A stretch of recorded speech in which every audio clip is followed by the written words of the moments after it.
Halo pemirsa, hadir bersama saya Sally Siregar. Kami akan memberikan update terkini mengenai peristiwa unik dan menarik yang kami rangkum dalam Kilas Mancanegara.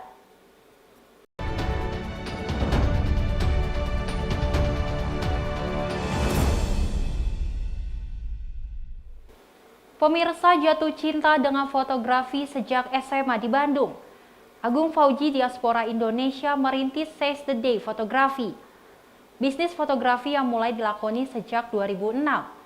Kini telah berkembang dan menawarkan jasa pemotretan pernikahan hingga sekolah. Who's that guy? Oh yeah, I liked it. There you go. I would describe Agung as energetic, a lot of energy. Tak salah apa yang digambarkan Jason Van Dorsten, pendeta di Reston Bible Church, mengenai Agung Fauzi, diaspora Indonesia yang berprofesi sebagai fotografer. He has the ability, I think, to interact in such a way with the people that he's photographing. I think his real gift is just in connecting individually with people. That just takes his ability to create a good photograph or video and elevates it, in my opinion, to a higher level. Dan pagi ini, suasana di lobi gereja terdengar meriah dengan suara dan tawa Agung yang tengah mengambil foto para staf dan pendeta.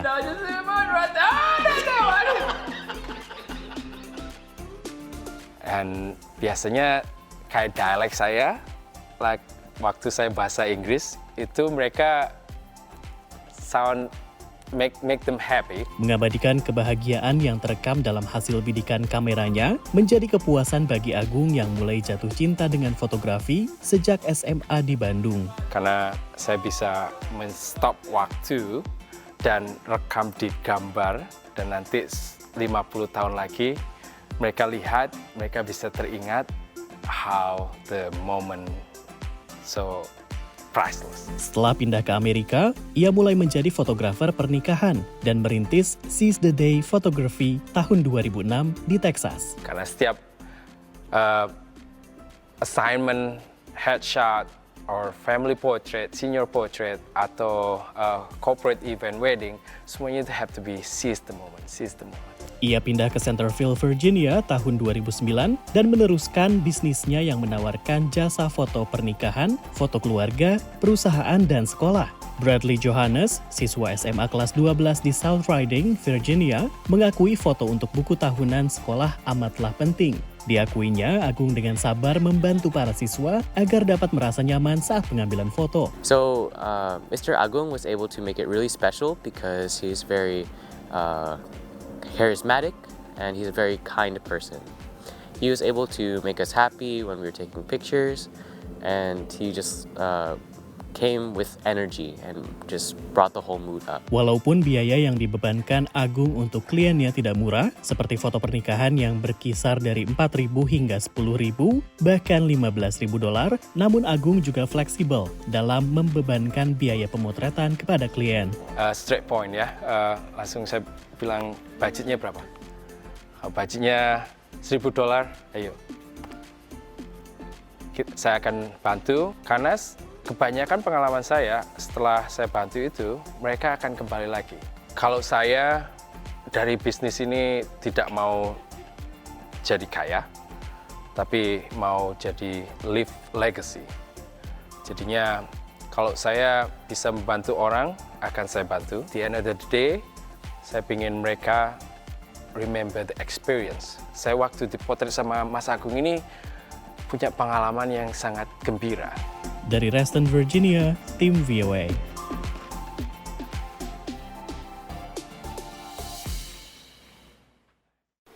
Menikmati berbagai menu liwetan yang disajikan dengan tangan tanpa sendok garpu adalah salah satu hal yang diperkenalkan oleh Aditya Setiawan kepada warga Amerika Serikat di Philadelphia. Dengan pecel deso, bisnis boga yang didirikan bersama istrinya, tak hanya memperkenalkan kuliner, tetapi juga budaya Indonesia. Sebenarnya kita waktu itu sempat ragu-ragu, orang bule mau nggak ya ini makan liwetan gitu loh. Nah, akhirnya tapi mau nggak mau kita harus coba kenalkan ini liwetan itu apa gitu loh. Karena orang bule ternyata sudah tahu makanan yang kayak liwetan tuh yang menyajikan adalah restoran Filipina. Dan ternyata acara liwetan yang diadakan Aditya Setiawan dan istri di Philadelphia itu mendapat sambutan hangat warga Amerika.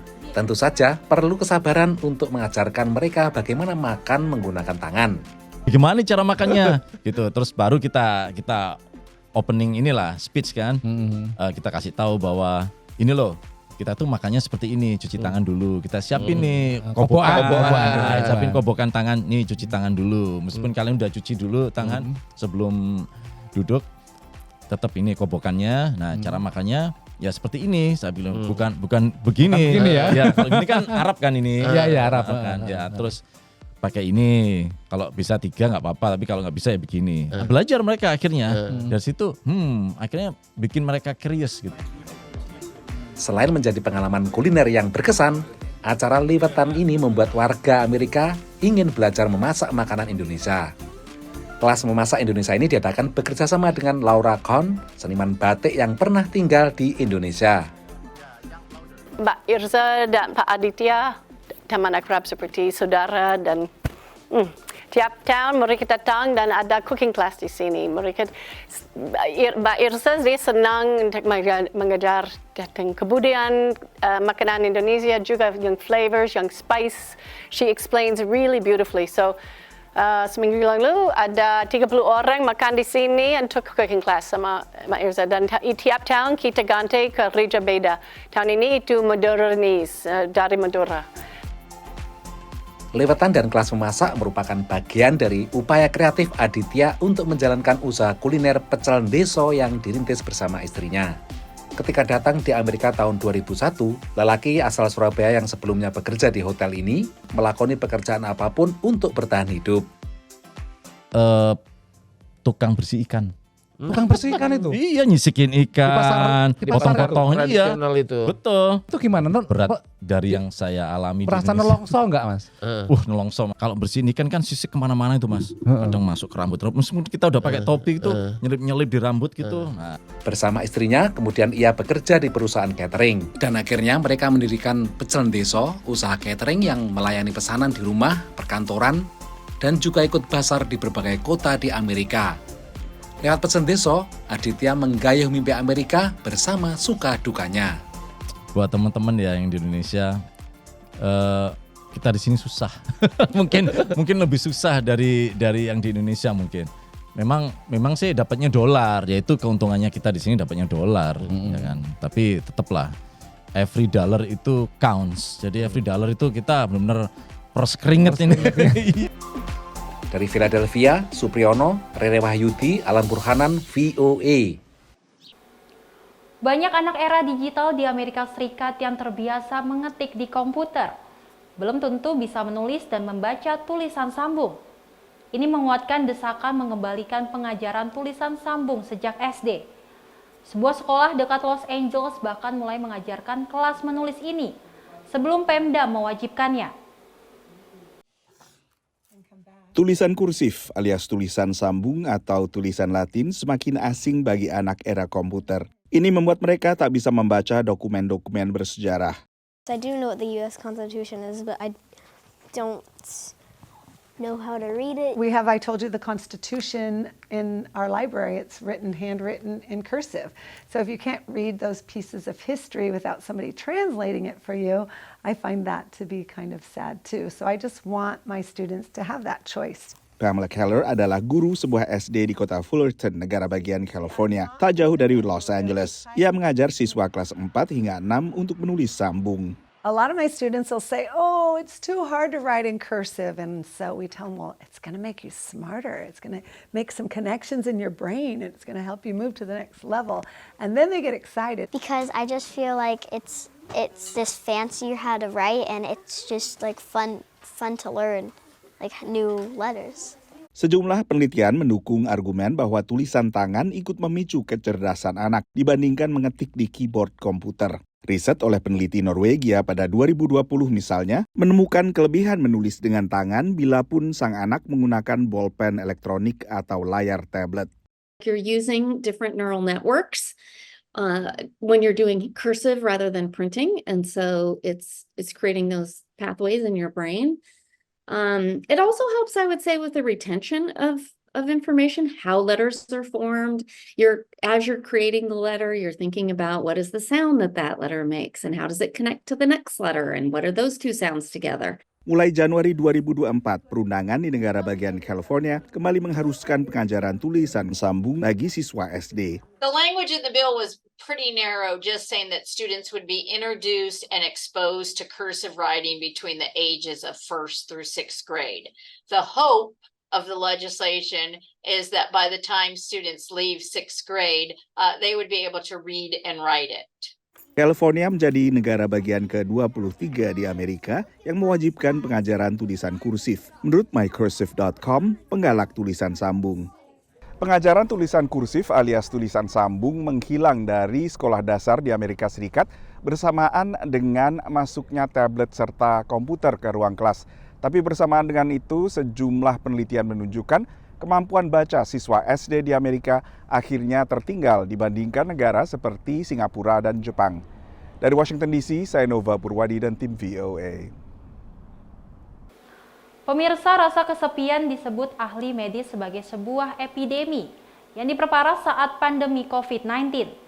Tetapi berlanjutnya sesudah darurat pandemi dicabut. Beragam upaya dilakukan mengatasi meluasnya kesepian ini. Mulai penunjukan Menteri Urusan Kesepian di Inggris, hingga program santap bersama di Amerika Serikat. Hah? Ada Menteri Kesepian? Debbie adalah seorang penghuni sebuah panti lansia di Hillsborough County, negara bagian New Hampshire. Ia kini rutin datang ke sebuah restoran lokal bersama tamu lain seusianya. I just moved into my apartment after having my house for 30 years. And I started, I wasn't depressed because I don't get depressed, I depress others. It was kind of lonely for a while. I was sitting there and I'd watch TV, eat, it was kind of lonely. Program santap bersama ini diselenggarakan cabang lokal lembaga Nirlaba Meals on Wheels. Dengan dana pemerintah federal, lokal, dan juga sumbangan warga, Meals on Wheels merangkul restoran-restoran setempat. We partner with local restaurants. Our dietitian works on a menu of items that meet the recommended daily allowance for nutrition, and seniors 60 and older can sign up at no cost and get a Dine Out Club card. I can honestly say that me coming out 3 to 5 times a week has helped me lose weight because I don't eat the nasty food I used to, because it's a program that's set up to be a healthy. Low carbs, low calories, low everything, low sodium. Selain untuk memenuhi kebutuhan nutrisi warga lansia, program bersantap bersama ini juga untuk mengatasi rasa kesepian yang disebut pejabat kesehatan Amerika Serikat sebagai krisis kesehatan baru setara merokok dalam hal meningkatkan risiko mengalami stroke atau sakit jantung. Right now, since the pandemic, isolation of people 60 and older has gone up an unprecedented amount, 200%. And that's been sustained since the pandemic. So we needed to come up with a solution to help get people out of the house and socializing. Bagi pemilik restoran yang berpartisipasi, uang yang didapatkan tidak seberapa. Tapi dari pengalaman mereka bersantap bersama banyak anggota akhirnya lebih sering mendatangi restoran yang berpartisipasi. Participating in the Meals on Wheels Dine Out program is a win-win situation for us. We get to see people and check in on them, and they bring new friends, and we get to meet all new faces sometimes. And then while we have a small profit margin, that helps us too. It keeps my staff here and working. Setiap bersantap, masing-masing peserta disarankan juga menyumbang sebisanya, meski tidak diharuskan. Program santap di luar bersama yang digagas oleh Meals on Wheels juga ada di sedikitnya separuh negara bagian di Amerika Serikat. Semuanya bertujuan memenuhi kebutuhan nutrisi para lansia dan juga untuk memenuhi kebutuhan kesehatan mental mereka. Dari Washington DC, saya Nova Purwadi dan tim VOA. Beralih ke berita selanjutnya, pemirsa, Parade Mawar menjadi tradisi merayakan Tahun Baru di California, Amerika Serikat. Parade tahun ini dimanfaatkan oleh warga Amerika keturunan Armenia, merayakan budaya mereka setelah tahun penuh gejolak dan eksodus. Parade Mawar telah menjadi tradisi tahun baru di California Selatan sejak tahun 1890. Dan tahun ini bertema merayakan dunia musik. Penyelenggara Rose Parade mengatakan ratusan ribu orang datang ke Colorado Boulevard untuk menyaksikan 84 kendaraan hias yang dihiasi dengan bunga-bunga segar. Di antara kendaraan hias yang dipenuhi bunga adalah Armenian Melodies, yang menggambarkan alat musik asli Armenia. The crane bird holding the duduk. He's playing the instrument. It's very, very famous instrument in Armenia. And it's a blowing instrument. It's woodwind instruments. It's all wood made out of apricot tree. And that's why you see the symbols everywhere, apricots and pomegranates. Salah satu pendiri American Armenian Rose Float Association, Arthur Kokozian, mengatakan bahwa keikutsertaan dalam parade tahun ini didedikasikan untuk para ibu Armenia di seluruh dunia, termasuk mereka yang mengungsi tahun lalu dari daerah kantong Armenia di Nagorno-Karabakh, yang juga dikenal dengan nama Artsakh di dalam wilayah Azerbaijan. Whether they're from the 1915 genocide or this year's displacement of 120,000 Armenians from Artsakh, all the mothers are taking care of their husbands, their sons, their neighbors, and it's the resiliency and the love that the mother shows her child that's resembled on the float with traditional Armenian music. Kawasan Los Angeles memiliki salah satu komunitas diaspora Armenia terbesar di dunia, yang kini termasuk mereka yang telah meninggalkan Nagorno-Karabakh. Relawan Margaret mengatakan bahwa para anggota komunitas mempertimbangkan untuk tidak mengikuti parade mawar tahun ini. It was very difficult for our community to come together and do something happy because we have been devastated with what is going on over there. And the fact that we pulled this together and did it because of the fact that we hope. We hope that the refugees find comfort and homes. Kendaraan hias Armenia akhirnya memenangkan penghargaan Grand Marshal untuk konsep kreatif dan desain kendaraan hias yang paling luar biasa. Selain di negara bagian California, warga Amerika keturunan Armenia banyak yang tinggal di negara bagian Massachusetts, New York, dan juga New Jersey. Sensus penduduk Amerika Serikat tahun 2020 mencatat ada sekitar 500.000 warga Amerika yang memiliki darah Armenia. Namun angka ini disebut oleh sejumlah peneliti dan organisasi terlalu sedikit. Mereka menyodorkan perkiraan baru yakni antara 800.000 sampai 1,5 juta orang. Dari Washington DC, saya Rio Twasikal dan tim VOA. Sesuai tradisi, kebanyakan warga Amerika Serikat pada awal Januari baru menurunkan dekorasi Natal termasuk pohon Natal. Bagi yang menggunakan mobil cemara tebangan, mereka disibukkan dengan daur ulang atau pembuangan pohon. Di New Orleans, daur ulang ini sekalian digunakan mengatasi masalah lingkungan setempat. Garda Nasional negara bagian Louisiana ikut dikerahkan guna mengangkut pohon-pohon cemara bekas pohon Natal ke perairan sekitar kota New Orleans di Suaka Marga Satwa, Bayou Savage. We do this because New Orleans is sinking. We are in a battle with subsidence. And what subsidence does, it makes these ponds deeper and deeper. And by the ponds getting deeper, when the wind blows, the wave action is more active and it eats up our shoreline. Penelitian melibatkan data satelit dari Badan Antariksa Amerika Utara atau NASA memperkirakan New Orleans tenggelam sekitar 50 mm per tahunnya, terutama di daerah pesisir. Penempatan pohon cemara di wilayah dekat perairan diharapkan bisa memperlambat proses ini. They'll stop the wave action and we will have sediment that will build within those trees. Kegiatan ini dikelola Dinas Perikanan dan Satwa Liar atau US Fish and Wildlife Service, instansi di bawah Departemen Dalam Negeri Amerika Serikat yang menangani pelestarian satwa dan lingkungan. Meski kegiatan ini baru berlangsung 20 tahun lebih, dampaknya telah sangat terasa. Not long ago, most of this marsh had turned into open water. We had a lot of subsidence and everything, but since we've been doing the Christmas tree project in this portion of the marsh, you see the results you see a whole lot more emergent marsh, a lot more cattails, a lot less open water. Setiap tahunnya jumlah pohon Natal yang digunakan bisa mencapai 5 ribuan pohon menurut pantauan Dinas Pekerjaan Umum New Orleans. If it were not for those Christmas trees, we would not have the emergent marsh you see here. And it also provides a means of protection for the city of New Orleans from storm surge. Should the levees get breached, then this marsh acts as a buffer to dampen the wave energy from storms. Selain itu, pohon yang ditempatkan di perairan menjadi habitat bagi ratusan jenis burung dan juga tempat berlindung bagi ikan. It also benefits the citizens of New Orleans by giving them a place to dispose of their Christmas trees and actually build habitat that helps protect them during storms. So it's a win-win situation for us and the city of New Orleans and the wildlife report. Louisiana adalah negara bagian dengan erosi pantai terparah di Amerika Serikat dan menurut laporan Departemen Dalam Negeri AS dalam 90 tahun, erosi telah mengikis sekitar 5 km persegi wilayah pesisir negara bagian ini. Cuaca ekstrim termasuk badai yang sering melanda kawasan ini ikut memperparah erosi. Dari New Orleans, Louisiana, saya Virginia Gunawan dan tim VOA. Pemirsa, menjadi lebih bugar menjadi resolusi tahun baru banyak orang.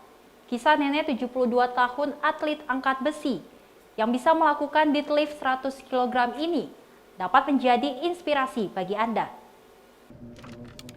Commissioner of the Revenue's Office. Mungkin Anda mengira bahwa Linda Lightly adalah tipikal pegawai pemerintah yang sesaat lagi memasuki masa pensiun. Namun, seperti yang diketahui rekan-rekan kerjanya di Balai Kota Fairfax, Virginia, Linda bukanlah tipe pegawai yang santai. The first or second day I worked here, Linda came into my office and she asked me to check out her butt because it was very, very solid. And that is how I learned that she was a power lifter. Di usia 72 tahun, Linda bukan hanya atlet kompetisi angkat besi, tapi juga seorang pemegang rekor. Sejak 2014, ia telah memecahkan 12 rekor dunia dalam kategori usia dan berat badannya. Linda yang berbobot 60 kg dapat melakukan deadlift seberat 128 kg. Di masa muda dia tidaklah bugar. Setelah bertahun-tahun mengantar jemput 3 anak dan 6 cucu untuk kegiatan olahraga mereka, barulah pada 2006 akhirnya ia terdorong berolahraga. I was 60 and I was very sluggish and I said, you know, I really need to do something for me. Pelatih pribadinya adalah Blaine Dolan. She was a disaster when I got her. She first time we exercised, she almost fell over doing a lunge. Tapi Linda tetap bertahan dan dalam waktu 1 tahun berat badannya turun 20 kg. Ia pun menemukan kecintaan pada olahraga angkat beban. Tak lama kemudian kekuatannya mulai terlihat. One day I think she was picking up 220 pounds when she was 68. Somebody mentioned does she compete or whatever, and I looked it up and the world record was I believe 232. Kunci kesuksesan Linda menurut pelatih adalah memastikan setiap angkat beban dilakukan dengan benar dan aman. I hate to yell at somebody's grandmother, but if I yelled at somebody's grandmother for picking up weight improperly, because if she gets hurt, we're done for months, maybe indefinitely. So I go out of my way to try to make sure she does everything right. Di sebagian besar acara, Linda seringkali menjadi satu-satunya orang yang seusianya. Hal itu, kata putrinya, membuat banyak orang menganggapnya sebagai inspirasi. To see how all these young 20, 30-something-year-olds were cheering for my mom who's in her 70s, so it was really neat. We always say she's the strongest woman that we know, and it's literally and figuratively. Sementara itu, Linda sangat senang menunjukkan bahwa usia bukanlah batasan dalam kebugaran fisik. Studi dari National Institute of Health di Amerika Serikat memperkirakan bahwa sekitar 5-13% manula di Amerika Serikat usia 60-an mengalami yang disebut sarkopenia atau penurunan massa dan kekuatan otot. Hal ini bisa diperlambat dan dicegah dengan gaya hidup aktif termasuk latihan beban. Dari Washington DC, saya Rio Tuasikal dan tim VOA. Demikian berita Kilas Mancanegara kali ini, pemirsa. Tetap saksikan program Kilas Mancanegara setiap Sabtu dan Minggu, pukul 7.30 dan 19.30 hanya di Simpo TV. Saya Sally Siregar dan kru yang bertugas pamit undur diri. Terima kasih dan sampai jumpa.